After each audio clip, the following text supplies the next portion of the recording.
여러분, 기억하시겠습니까? 마을 사람들이 곰 처녀라 비웃던 김초씨 집 셋째 딸 옥향이 한 끼에 달걀 마리를 해치우는 대식가의 거대한 몸집 때문에 조롱을 받던 그녀를 가난한 나무꾼 강쇠만이 황금빛 복덩이로 알아보고 아내로 맞이했습니다. 혼례 가마가 부러지고 신혼 첫날 구들장까지 내려앉는 소동 속에서도 두 사람의 인연은 시작되었지요. 그런데 구들장이 무너졌는데 옥향이는 구들장 밑에 흙냄새를 맡아보고 느닷없이 강쇠에게 지금 당장 소금을 모두 사 모으라고 말합니다. 그리고 정확히 16일 뒤 조선 팔도를 뒤집는 대홍수가 터지며 세상은 소금 대란에 빠집니다. 비웃음의 대상이던 옥향은 하루아침에 거부가 되었고 그녀의 예언은 모두의 입을 다물게 만들었지요. 하룻밤 사이 정선 땅에서 가장 가난했던 오두막이 황금빛 소금성으로 변했습니다. 하지만 여러분, 호사다 마라 했습니다. 소금으로 산더미 같은 불을 쌓았다는 소문은 굶주린 늑대보다 잔인한 도적대의 귀에까지 들어가고 말았습니다.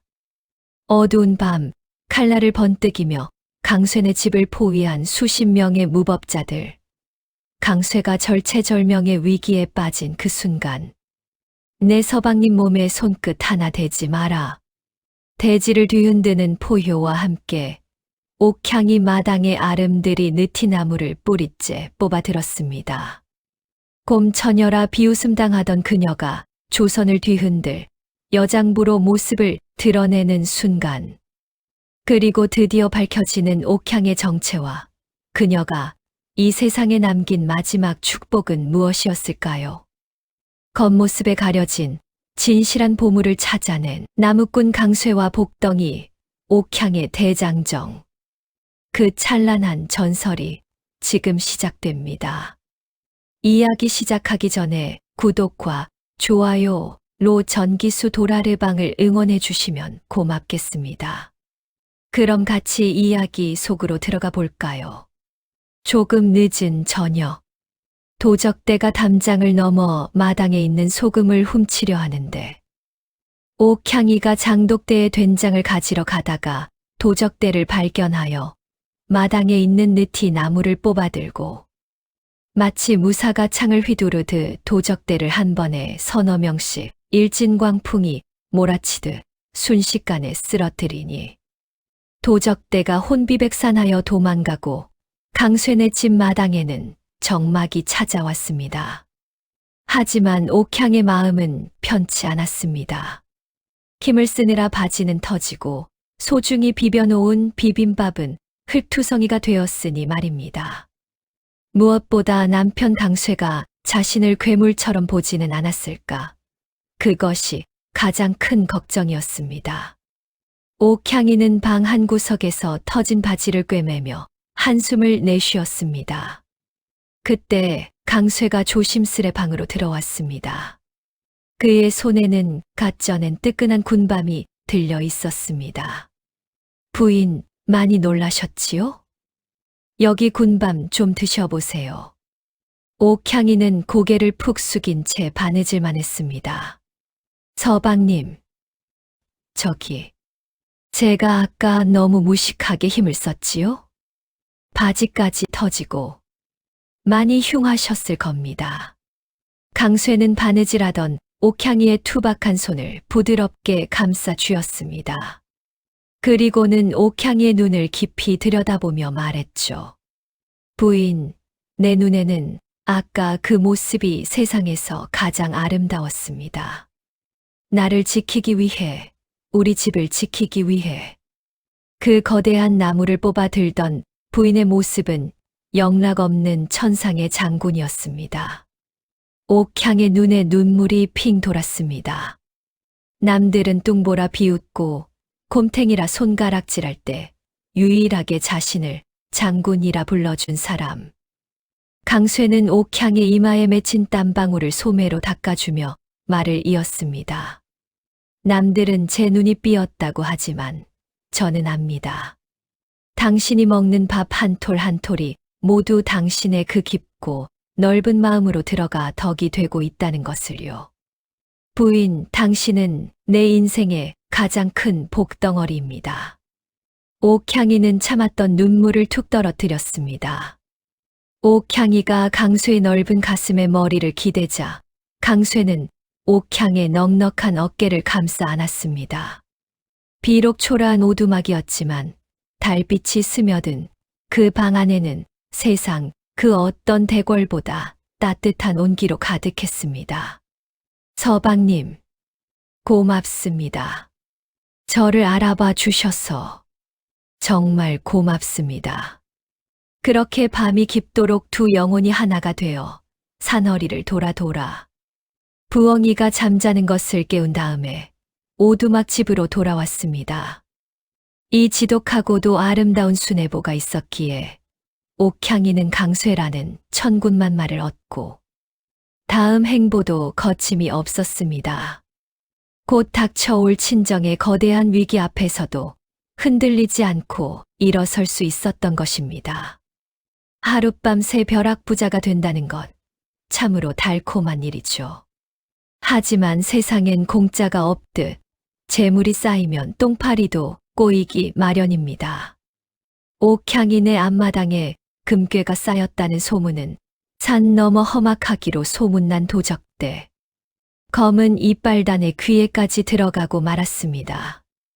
칠흑 같은 어둠 속 스산한 바람 소리와 올빼미 울음소리가 슬프게 들리고 달빛조차 숨어버린 금은 밤이었습니다. 강쇠네 집 담장 너머로 시커먼 그림자들이 소리 없이 내려앉았습니다. 두목 흑치는 소금 장사로 벌어들인 은전을 노리고 며칠 전부터 입맛을 다시고 있었죠. 그의 휘파람 신호에 맞춰 도적 30명이 일제히 안마당으로 들이닥쳤습니다. 으악! 내 이놈들 누구냐? 잠결의 살기를 느낀 강쇠가 낫을 들고 뛰쳐나왔습니다. 가족을 지키겠다는 일념으로 달려들었지만 전문 싸움꾼들을 당해낼 순 없었죠. 순식간에 제압당해 무릎이 꿇린 강쇠의 목에 서늘한 칼날이 닿았습니다. 목숨이 아깝거든 돈이 있는 곳을 불어라. 아니면 내 놈 목을 대문에 걸어주마. 흑치의 거친 목소리에 강쇠는 눈을 부라리며 소리쳤습니다. 더러운 도둑놈들. 내 피땀 어린 돈은 한 푼도 줄 수 없다. 절체절명의 순간이었습니다. 바로 그때 안채 부엌 쪽에서 천지를 뒤흔드는 괴음이 터져 나왔습니다. 우직근, 쾅. 두꺼운 참나무 부엌문이 산산조각나며 파편이 사방으로 튀었습니다. 자욱한 먼지 구름 속에서 거대한 그림자가 걸어 나왔으니 바로 우리 주인공 옥향이었습니다.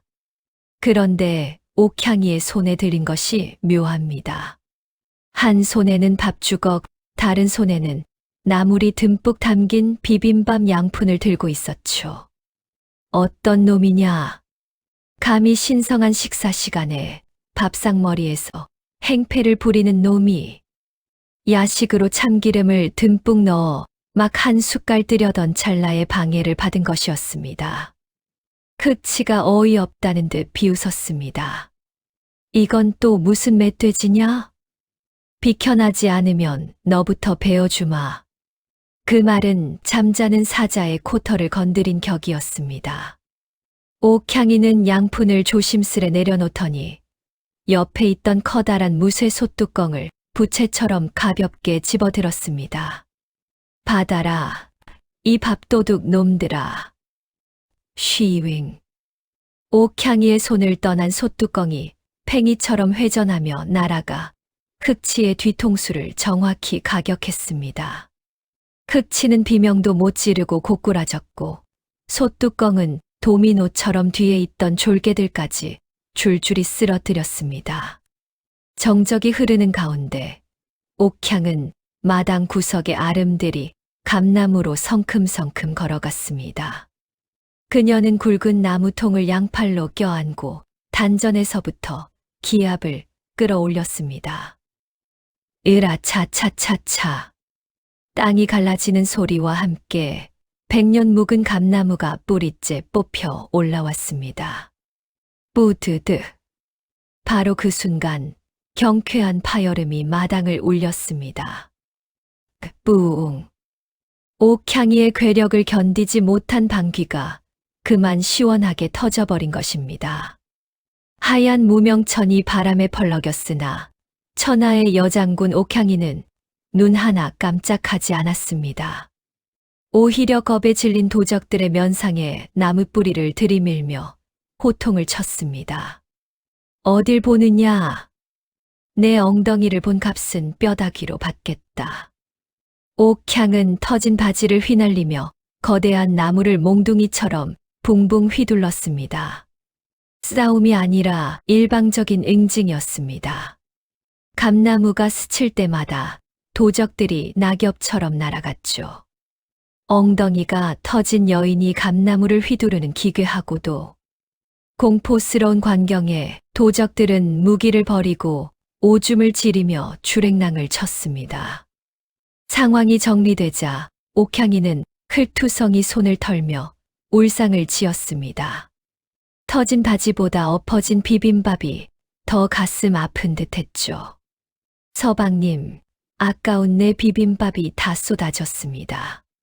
힘을 좀 썼더니 엉덩이도 시원하고요. 새 밥 좀 주시겠습니까? 방금 전까지 여장군이었던 여인이 어느새 밥 달라고 보채는 새색시로 돌아와 있었습니다. 강쇠는 찢어진 바지를 보며 웃음을 터뜨리려다 감격하여 그녀의 두 손을 꼭 잡았습니다. 부인, 비단 바지 100벌을 해드리리다.